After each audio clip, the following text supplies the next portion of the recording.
या सर बताया जाए आज ये एनसीसी कैडेट के द्वारा मोटर बोट नौका अभियान निकाला गया है, यह सर कहाँ से निकला और कहाँ तक है और इसकी क्या उद्देश्य है सर? हम लोगों को क्या ऐसी जागरूकता दे रहे हैं सर? ये इसको एनसीसी के पार्लेंस में मोस्ट एंटरप्राइजिंग नेवल यूनिट, यानी कि एनसीसी में कैडेट्स को हम एडवेंचर एक्टिविटी सिखाते हैं। और ये एडवेंचर एक्टिविटी सिखाने का उद्देश्य है कि कैडेट्स का मनोबल बढ़े, सेल्फ कॉन्फिडेंस बढ़े, उनकी अपनी आत्म क्षमता, शारीरिक क्षमता, ये दोनों उनका एहसास हो और ये दोनों को हम कैसे कंट्रोल कर सकते हैं अपने काबिलियत के माध्यम से, इन सब की ट्रेनिंग होती है। तो इस ट्रेनिंग के लिए ये जो एक्सपीडिशन है इसको पटना से शुरू किया गया था और पटना से लेके 265 किलोमीटर करने के बाद ये भागलपुर 3 या 4 दिन में पहुंचेंगे।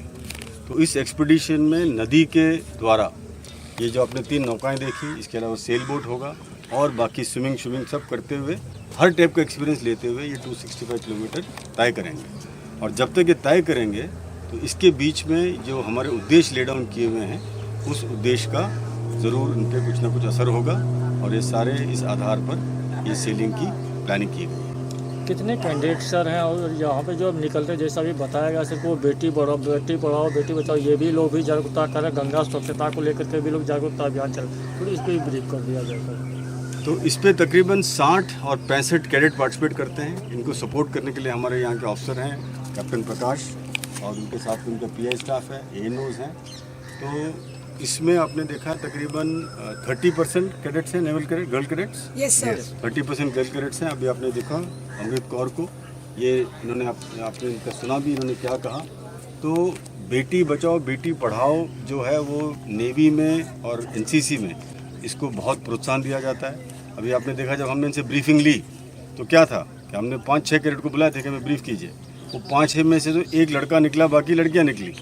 तो बिहार में जो बेटी बढ़ाओ बेटी बचाओ का जो अभियान है वो बहुत अच्छा चल रहा है और यहाँ की बेटियाँ, चाहे वो बिहार की हों चाहे झारखंड की हों, वो आगे बढ़कर अपना हर चीज़ में हिस्सा ले रही हैं और किसी चीज़ में अपने आप को पीछे नहीं रोक रही हैं। साथ ही साथ इस एक्सपीडिशन का और एक उद्देश्य है कि पुनीत सागर अभियान जो एमओडी और डीजीएनसीसी द्वारा शुरू किया हुआ एक अभियान है, जिसमें कि हम अपने भारत के जितने भी तटवर्ती इलाके हैं उसको साफ़ रखें और वहाँ के जो बीचेस को साफ़ रखें। उसी के साथ साथ जो मेनलैंड में नदी नाले और जो छोटे छोटे लेक्स हैं, इन सब को भी साफ़ रखें, अपने जलाशयों को साफ़ रखें। तो ये सब कैडेट को सिखलाई दी जा रही है ताकि अपनी सिखलाई से वो बाकी उनके दोस्तों पर, जनता पर, अपने संगी साथियों पर भी वो उस पर इन्फ्लुएंस करें और हम अपने नदी नालों को साफ़ रख सकें ताकि हमारी जो भारत की संस्कृति के मुताबिक हम गंगा को इतना बड़ा मानते हैं। तो गंगा साफ अभियान एक ऐसा अभियान है जो बिहार डायरेक्टेड अलग से चलाती है और ये पुनीत सागर अभियान के तहत एक बड़ी रूप में इसको हम आगे भी चलाते रहेंगे। सर इधर मैं जो देख रहा हूँ मीडिया में और बाकी जगह एनसीसी की एक्टिविटीज़ काफ़ी बढ़ गई है। क्या कुछ खास मिशन है, क्या है? कल भी मैंने देखा मुख्यमंत्री भी स्कॉट किए जा रहे थे एनसीसी के कैडेट्स के द्वारा। मगध महिला में एक बिल्डिंग का ओपनिंग था। क्या काफ़ी ज़्यादा एक्टिविटीज़ है क्या? जी हाँ, एनसीसी को हम समझते हैं कि एनसीसी के माध्यम से बिहार की यूथ का डेवलपमेंट कराने में हम गवर्नमेंट को बहुत सपोर्ट कर सकते हैं, क्योंकि एनसीसी में हमारे इंडियन आर्मी, इंडियन नेवी और एयरफोर्स के ऑफिसर्स यहाँ सर्विस करते हैं। इसके अलावा पीआई स्टाफ की खास ट्रेनिंग होती है। तो इस ट्रेनिंग के द्वारा जो एनसीसी कैडेट्स का यूथ डेवलपमेंट, पर्सनैलिटी डेवलपमेंट, उनकी नेशनल इंटीग्रेशन, उनकी कैरेक्टर बिल्डिंग, चरित्र निर्माण जो सब होता है, ये सब हम सिर्फ एनसीसी कैडेट्स के लिए नहीं करते हैं। तो ये कैडेट्स को जब बढ़ावा मिलेगा और एनसीसी एक्टिविटी को हम और बढ़ाएंगे तो और कैडेट्स इसमें जुड़ना चाहेंगे और वो और मनोबल बढ़ा के काम करेंगे। तो इस कैडेट्स को हम ये समझते हैं कि हर कैडेट मिनिमम 10 और कैडेट से अपने परिवार लोगों को इन्फ्लुएंस करता है। वो सोसाइटी के इन्फ्लुएंसर्स बन जाते हैं। तो अगर एक कैडेट अगर इन्फ्लुएंसर बन गया, आपने उसको अच्छी परवरिश की, उसको अच्छे वैल्यू सिस्टम्स दिए, उसको अच्छे कैरेक्टर बिल्डिंग किया उसका, तो उसका जो कैरेक्टर है, ये सारी क्वालिटीज़ हैं, वो अपने आप उसके संगी साथी में फैलेगा, क्योंकि ये इन्फ्लुएंसर बन जाता है, लीडर बन जाता है और इसकी क्वालिटी उन तक पहुंच जाती है। तो ऐसे इस पर्कुलेशन मोड में हम समझते हैं कि एनसीसी के द्वारा अपने जितने बिहार के जो यूथ हैं उन तक भी हम अपने संदेश उद्देश्य सब पहुंचा सकते हैं। आपसे मिलता जुलता सवाल तो नहीं है, ये एक जस्ट जिज्ञासा है कि बहुत से बच्चे जो एनसीसी में अप्लाई करते हैं उनका नहीं हो पाता है क्योंकि आपके पास भी लिमिटेशन है। तो कोई ऐसी योजना है कि फ्यूचर में आप कई स्कूल्स और कई कॉलेजेस में जहां आपके एनसीसी का ये नहीं है, यूनिट नहीं है, उसमें कुछ इस तरह की कोई योजना है क्या भविष्य में कि ज़्यादा से ज़्यादा लोगों को जोड़ा जा सके, ज़्यादा से ज़्यादा बच्चे जोड़े जा सके? जी हाँ, ये बहुत अच्छा सवाल है आपका। एनसीसी की डिमांड बहुत ज़्यादा है। हर स्कूल कॉलेज में जहाँ हम 50 से 100 कैडेट का चयन करते हैं साथ में, उसमें 100 के लिए 600, 700, कई बार 1000 कैडेट आके खड़े हो जाते हैं और उनका चयन करना दिक्कत हो जाता है। तो ये जो बाकी कैडेट्स की जो कामना है, जो उनका उत्साह है एनसीसी के प्रति, उसको पूरा करने के लिए जो आपने सवाल पूछा, तो उसमें गवर्नमेंट ऑफ इंडिया का 2 स्कीम निकला है। एक स्कीम का नाम है फुल्ली सेल्फ फाइनेंस स्कीम। इस स्कीम के तहत जितने भी प्राइवेट स्कूल कॉलेजेस हैं उनको हम out of turn NCC allotment देते हैं, क्योंकि एनसीसी की जो सैंक्शन स्ट्रेंथ है पूरे भारतवर्ष में वो एक फिक्स स्ट्रेंथ है 15 लाख, जिसकी तकरीबन 1 लाख नफरी हमारे बिहार और झारखंड में हमें दी गई है। तो इसको क्रॉस नहीं कर सकते। पर एफएसएफएस के अंडर इस बार हमें 4000 सीनियर कैडेट्स की और 2000 जूनियर कैडेट्स की एडिशनल वैकेंसी मिली है जो आउट ऑफ टर्न है। इसके लिए क्या स्कीम है कि जो प्राइवेट स्कूल्स हैं वो एक पीआई स्टाफ को या एक्स एनसीसी कैडेट जो सी सर्टिफिकेट होल्डर उसको हायर करें और एनसीसी की गतिविधियां चलाने के लिए अपनी इंफ्रास्ट्रक्चर खड़ा करें। अपने स्कूल में जो रूम, स्टोर रूम, बाकी इंस्ट्रक्शन हॉल सब तैयार करें और ये करने के बाद जब एनसीसी उसका इंस्पेक्शन करती है और मानती है कि स्कूल में एनसीसी चल सकता है तो हम उनको एनसीसी अलॉट करते हैं। तो वो अपने खर्चे जब ये चलाते हैं, कैडेट्स भी अपने खर्चे पर यूनिफॉर्म पहनते हैं या स्कूल के खर्चे पर, तो गवर्नमेंट के एक्सचेकर के ऊपर उसका खर्चा कम आता है। तो कैडेट्स की ट्रेनिंग भी हो रही है, अच्छी उसकी तालीम भी मिल रही है और गवर्नमेंट के मिनिमम खर्चे पे ये बढ़ भी रहा है। ये बहुत अच्छा स्कीम है। और शुरू में जब ये स्कीम यहाँ पे आया था पिछले 1-1.5 साल पहले, तो हमने देखा कि इसको लेने वाले बहुत कम थे। प्राइवेट स्कूल को इंटरेस्ट नहीं था और बहुत कोशिश करी थी ग्रुप कमांडर्स बनाने, तो नहीं हुआ था।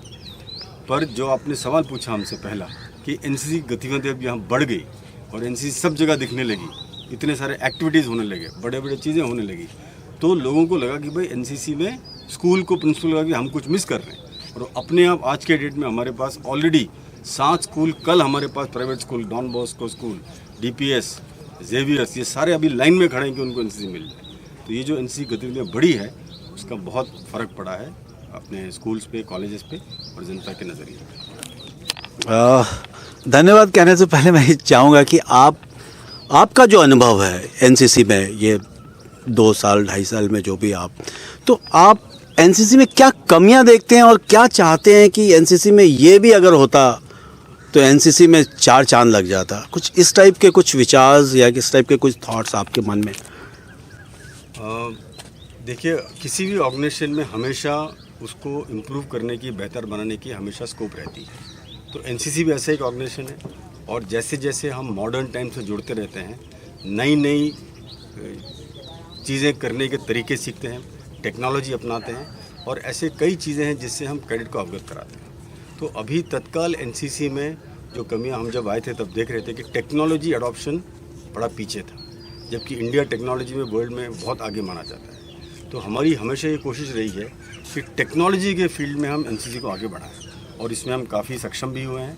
जैसे कि बिहार में सबसे पहले पूरे इंडिया में एनसीसी एनरोलमेंट ऐप का लॉन्च हुआ था और पिछले साल इस ऐप के द्वारा एनसीसी कैडेट्स का चयन किया गया, जो कि एक पहल है। और इसको करने के लिए हमारे ऑफिसर्स ने, कैडेट्स ने, एएनओस ने बहुत मेहनत करी है और ये टेक्नोलॉजी को कर दिखाया कि टेक्नोलॉजी के माध्यम से हम जो एनरोलमेंट कैसे कर सकते हैं। तो उससे क्या होता है, एनरोलमेंट एक बड़ा ट्रांसपेरेंट प्रोसेस हो जाता है, अकाउंटेबिलिटी आ जाती है और बच्चों में एक जो थोड़ी सी ये क्या कहें उसको, एक छोटा सा प्रॉब्लम रहता है कि उनका चयन ठीक से नहीं हुआ, इसका पूरा प्रॉब्लम सॉल्व हो जाता है ट्रांसपेरेंसी की वजह से। उसी माफिक अभी एनसीसी में हम पूरी कोशिश कर रहे हैं कि हम सिमुलेटर्स का इस्तेमाल करें। तो यहाँ पे सिमुलेटर्स पहले एक आध थे, अब कोशिश से हमें सिमुलेटर्स आ रहे हैं, फायरिंग सिमुलेटर हो जाएंगे, नेवल सिमुलेटर अभी ग्रुप कमांडर उसको पूरी कोशिश कर रहे हैं कि नेवल सिमुलेटर जो है उसको रेडी करें। एयर सिमुलेटर, क्योंकि फ्लाइंग लिमिटेड लोगों को कर सकते हैं, तो फ्लाइंग सिमुलेटर लगाएं। तो टेक्नोलॉजी के माध्यम से हम किस तरह से मैक्सिमम कैडेट्स को ट्रेनिंग दे सकें, ये इसकी कमी पेशी थी। और इस पर हमारी लगातार कोशिश जारी है कि टेक्नोलॉजी के माध्यम से मैक्सिमम कैडेट्स तक पहुंच पाएँ और हर कैडेट को इतना काबिल बनाएं कि वो अपने आप को जो एनसीसी ट्रेनिंग का उद्देश्य है वो सब कैडेट तक पहुंचे, ना कि सिर्फ कुछ ग्रुप ऑफ कैडेट जो आरडी परेड जाते हैं या बड़े बड़े कैंपों में जाते हैं। तो हर कैडेट का पूरा ट्रेनिंग हो, ये जो कमी पेशी है इसको पूरा करने में भी हम कोशिश कर रहे हैं। साथ में ये देखा गया है कि यहाँ के जो स्कूल्स हैं, कॉलेजेस हैं, उसमें हमारे पास फायरिंग रेंजेस नहीं है, परेड ग्राउंड नहीं है और ऑब्स्टिकल ट्रेनिंग के लिए कोर्सेज नहीं है। तो किसी वजह से बिहार के इन स्कूलों में ये सब चीज़ की बहुत कमी पेशी पाई गई है। हम बाकी जगह में भी एनसीसी में रह चुके हैं, तो वहाँ तो हर स्कूल में सारी सुविधाएं हो जाती हैं। तो जो भी रीज़न है, यहाँ के स्कूलों में शायद शुरू में जब स्कूल को चयन किया गया था तो उनके जो कंडीशंस थे उसको स्ट्रिक्टली फॉलो नहीं किया गया। तो अब इस साल हमारा एक टारगेट है कि मिनिमम हर स्कूल में या तो फायरिंग रेंज हो या परेड ग्राउंड हो या फिर ऑब्स्टिकल कोर्स हो। और ये टारगेट अगर हम इस साल अचीव कर लेंगे तो एनसीसी कैडेट्स की ट्रेनिंग को बहुत बढ़ावा मिलेगा। और सारे हमारे ऑफिसर्स इस पे जुटे हुए हैं और हमें इस पे स्पेशल फंड्स भी रिलीज़ किया गया है स्टेट गवर्नमेंट से, सेंट्रल गवर्नमेंट से, और ये इस टारगेट को हम इस साल अचीव करने की पूरी कोशिश करेंगे। Thank you very much, all the best sir. Thank you. Thank you sir.